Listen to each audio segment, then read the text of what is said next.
Thank you for tuning in to Sunrise. Now, the year is almost over and the holiday season will soon be upon us. Now, it is at this time of the year that matriculants as well as many others look to keep themselves busy while earning some extra cash through vocational jobs. Now, joining us this morning to talk more on which sectors are hiring roundabout at this time of the season, we have Gil Ovid as well as Ran Noina. They are joint CEOs of the Creative Counsel. Now, the Creative Counsel is an activations and promotions agency. So you can post your comments or your questions on what we are discussing on our Facebook and Twitter pages. We'll also cross over to Cindy, who will give us more of your comments on that. Thank you so very much for joining us, gentlemen. You know, it is that time of the season. People are looking for employment. So I think the most important question at this point in time is which sectors are hiring. But before we get into that, tell us a bit about what the Creative Counsel is about and what you guys do. So the Creative Counsel is a business that was started 11 years ago. It's a sales and marketing agency, or sales and marketing solutions agency. And what we do is we create experiences around brands that lead consumers to purchase. So in its rawest form, when you walk into a store and someone gives you a sample of an alcohol product or a toothpaste or yogurt, we manage and train those people to go out there and work. Bigger, you can see people at a rugby game or at a university stadium or even at taxi ranks or train stations doing promotions or flash mobs or activations. Any branded experience we create and we execute in-house. So, Ran, basically what you are actually saying is that you do offer employment for other people that are looking for employment out there. We offer employment, of course. I mean, we can place up to 15,000 people on a weekend, so we may be one of South Africa's largest first-time employers. As a business, we also have about 650 staff, so we have two types of employment. One as a brand ambassador or someone representing a brand either in the field or for a marketing activity, and in our own organization as well. Okay.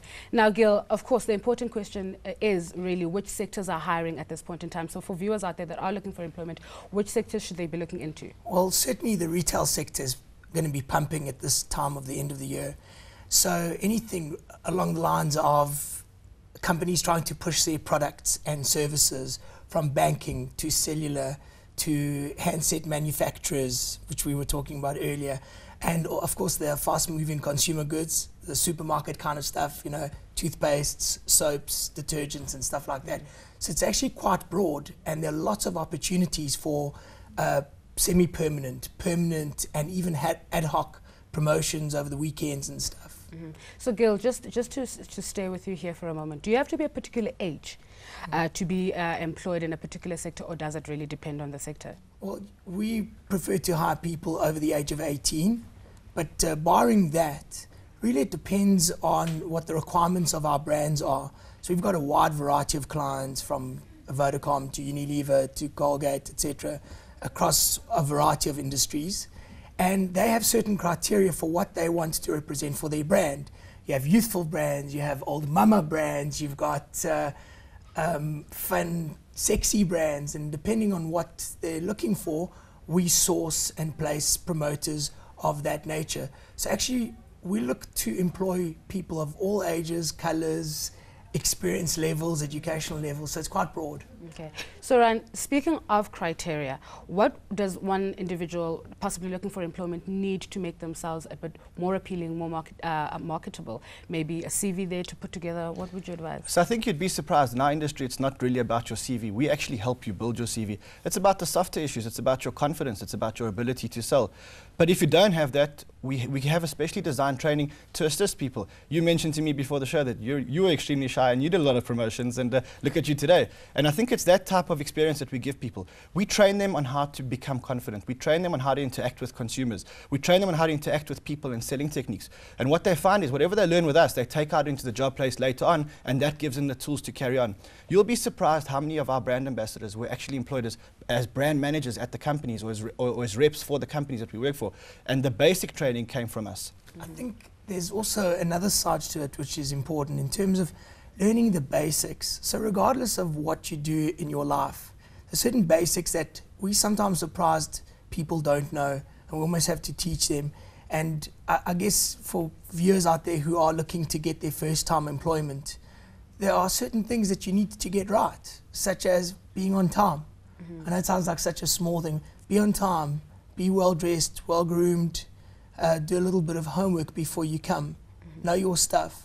You want to differentiate yourself, so you're out there against thousands of other people who are really looking for employment and they're hungry to work, and you just got to find that one thing that makes you different, that makes you stand out. So we will speak more on tips that you guys can offer us in which we can take into consideration when we want to make ourselves more marketable. But before we continue with our discussion, let's have a look at our Facebook page and what our viewers are saying. All right, looking at our Facebook page this morning, we're talking about careers, especially during the vacations. And Palesa Malisane says, hi guys, keep up the good work. Okay, not necessarily a comment, or rather a question, but somebody else wanting to know, Papi Masugela, wanting to know if the highest paid, or what is the highest paid vocational job around the world, looking at different industries. And he says his passion still lies with computer programs. Let's say Colin, he wants to know if there's a difference between NCV and NCS, because people leave the NCS curricula to do the NCV. I'm not sure if you guys can expand on that. And Marupeng says, share with us about organizations that are hiring, sometimes taking some wrong careers, looking for career guidance. So those are just a quick pick of the Facebook comments that you guys can expand on. Back to you in studio. Thank you, Cindy. So one of our viewers asking the question, which is the highest paid vocational job? So really, Gil, which one is the highest paid vocational job? I mean, it really changes over time. And there's some really extreme jobs out there that pay very well, but you're actually getting like danger pay. So I think security guards in the Middle East are probably one of them. I don't know if I'd recommend it or not, but it's an option. Alternatively, if you've got higher education like actuarial science, and those kind of jobs are really well paying, but challenging to get through, takes a long time and a lot of effort, and you got to be really smart. So I think the other side of it is a lot of people are looking for high paying jobs and and the truth is we've got a different view, I think, on that. We believe that first and foremost, find what you love doing. Find a passion for something. We find that a lot of the people that we deal with, they kind of come out of school, and they're being pushed by their parents or by peers to go and study something, and they don't even know what they're doing.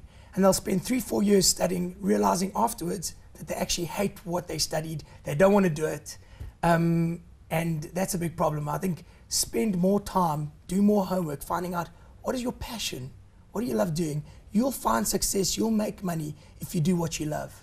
I second that, and I think the idea is to just get a start. Sometimes you think you want to do one thing and you go and try and do something else, and you actually find that your niche is actually in something else. So I second that. Just start working, start building your network, start meeting people. So before we let you guys go, we did mention that your agency is taking in some employment opportunities. You guys do have employment opportunities. But before I let you go, give us a few tips on what we can do to make ourselves more marketable, more presentable out there. I think the biggest thing that you can do is maintain your work ethic. If you say you're going to be on time, be on time. Be honest in the interviews. If you've got no experience, say you've got no experience. We often encounter people that walk into our office and tell us they've got experience, and we find out 3-4 months later that they didn't have the right experience. So be honest in your interviews, be yourself, be confident, go out there and make it happen. All right. Thank you so very much, gentlemen. Unfortunately, we have run out of time, but thank you so very much for coming through to the show. We really appreciate it, and I hope that our viewers have grasped a lot out of what you have had to say this morning. Thank you. We've been speaking to Gil Ovid as well as Ryan Nyona. They are joint CEOs of the Creative Counsel, speaking about employment opportunities that are available over the holidays. So for more information, you can go to their website, which is www.creativecounsel.co.za, and the information is on your screen. We'll see you after this.